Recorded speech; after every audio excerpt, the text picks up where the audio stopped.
That's exactly what the Fed is going to do, unfortunately. You know, when the Fed is surprised by the fact that we go into a severe recession and inflation actually gets worse, right, which is a situation that they think is impossible. They think, well, if we go into a deep recession, at least we won't have inflation to worry about anymore, and we could just go back to what we've been doing, which is creating inflation. But if we go into a severe recession and inflation is still high, well, I mean, you know, they're out of tricks, right?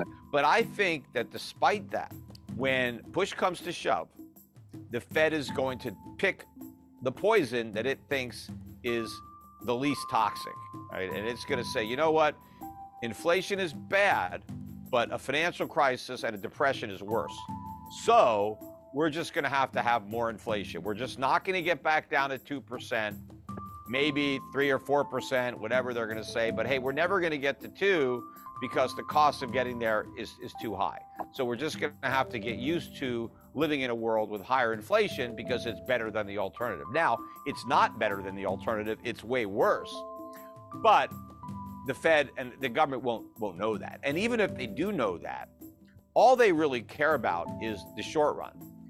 And yes, if the poison they pick is inflation and they go back to QE and they cut rates, even though inflation is still high, the short-term pain will not be as great as if they did the right thing and continued the inflation fight. In fact, turned it into a real fight with big cuts in government spending, which is, of course, you're not going to fight inflation unless you get rid of these deficits. So we need spending cuts, maybe tax increases if we can't get spending cuts. Spending cuts are my preference.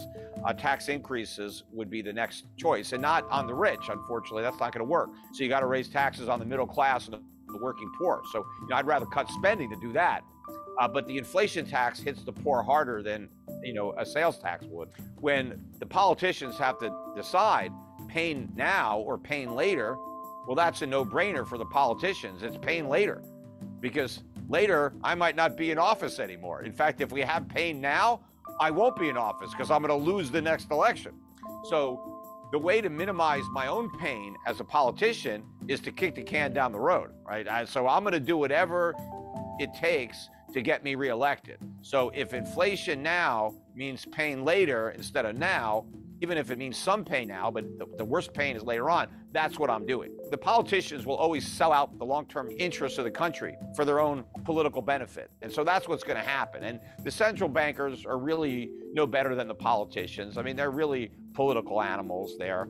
And they're going to make the same choice. They're going to choose pain later because, as far as Powell is concerned, hey, I'm just going to finish out my term and it's somebody else's problem, right? Don't blame me, right? I don't want to be the one that gets blamed for all this pain. Let it happen on somebody else's watch. The only time that they will do the right thing, potentially, I mean, it's not a guarantee, but let's say we're at a real crisis, right, where the dollar is imploding, prices are skyrocketing, right? Inflation is, I mean, we're on the verge of becoming, Argentina or Zimbabwe, where it's like, it's going to be awful with, price control, shortages, riots, looting, civil unrest. I mean, things are just, it's just like an apocalyptic environment, right? In that environment where it's like, crap, no matter what we do, we're screwed. Maybe then they'll do the right thing. It's like but they're going to exhaust all the other possibilities. They would have done everything they could possibly do wrong. And then it's that, okay, no matter what we do, we're screwed. Maybe then they'll do the right thing, assuming they understand what the right thing is. I mean, I'll be there to tell them, but the question is, will they listen? It's going to lead me into the next question here is like, what is it that they are going to do for this next issue, or what is it that they are planning on doing to create like the monetary stimulus or whatever that's coming? Central bank digital currencies. What's going on here? I mean, this seems to be pushed worldwide and almost guaranteed to be coming. Yeah, but that's more an element of government control than monetary policy, although it may make it easier for governments to inflate the money supply and to try to target their so-called stimulus. Because, sometimes they get frustrated. They send people stimulus checks and they don't necessarily spend the money. Oh my God, maybe they save it. And so what they could do is say, hey, instead of stimulus checks, we're going to give you some digital money with an expiration date. So here's your, we're going to load up your wallet and you got 24 hours to spend it or you lose it, right? Hey, everybody's like, but then they might say, okay, you can spend it, but here's the only places that it's good, right? I don't know. They might try to micromanage. Oh, you can't use your money to buy a gun. You can spend it at Walmart or whatever. I don't know. But I mean, the part that I don't like about government issued, digital currency, as long as they don't eliminate cash, right, then it's not as big a deal. But they want to eliminate cash. That's what their goal is to get rid of all the bills. So you have no alternative but that digital currency. And the reason I don't want to live in a world where you're stuck using a digital currency for every transaction you make, and there's no way to transact in private, is that the government knows every single thing you spend money on. And that can give governments a lot of information about you, even if you're not spending the money illegally.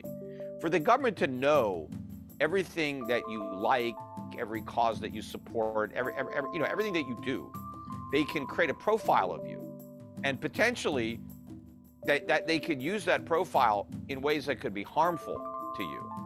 And a lot of the things that you're doing today with your money may be legal, but what if they're illegal in the future?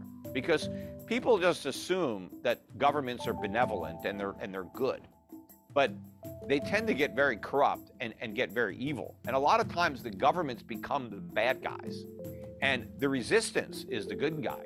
And how do you overturn a corrupt government? Well, it's a lot more difficult if that corrupt government knows every single thing you're doing and can see all the places that you're spending your money. And they can crack down on anybody that becomes part of a resistance. And once the government knows that it's harder for the people to resist tyranny, well, they're more likely to become tyrannical. So it becomes a self-perpetuating prophecy. Lord Acton said, power corrupts, absolute power corrupts absolutely.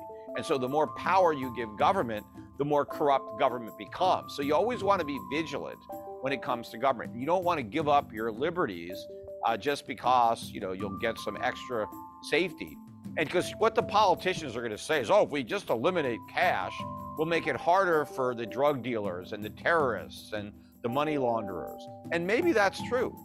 But you know what we're gonna lose a lot of our individual rights and freedom.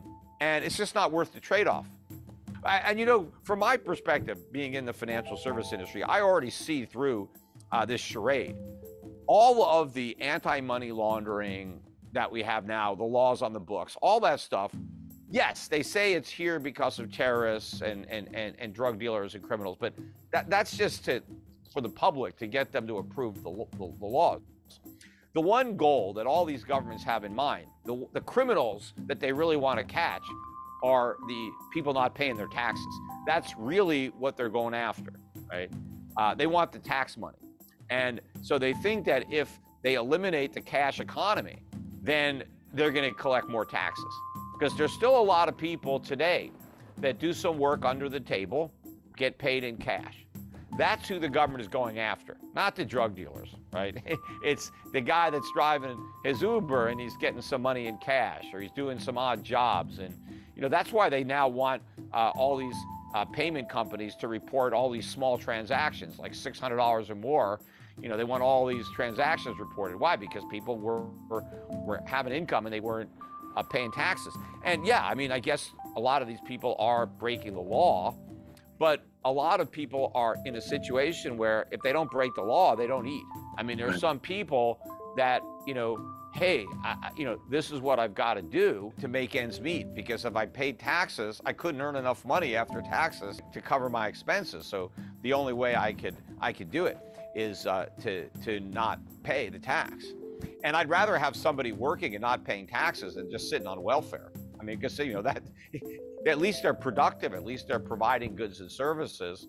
And when the government says we need all these IRS agents to go after the rich, that's a lie. They're not going to go after the rich. They're going to go after the middle class. They're going to go after the small business owners. Those are the ones that are cheating. The rich don't have to cheat. They have loopholes to reduce their taxes. The average guy doesn't have a loophole.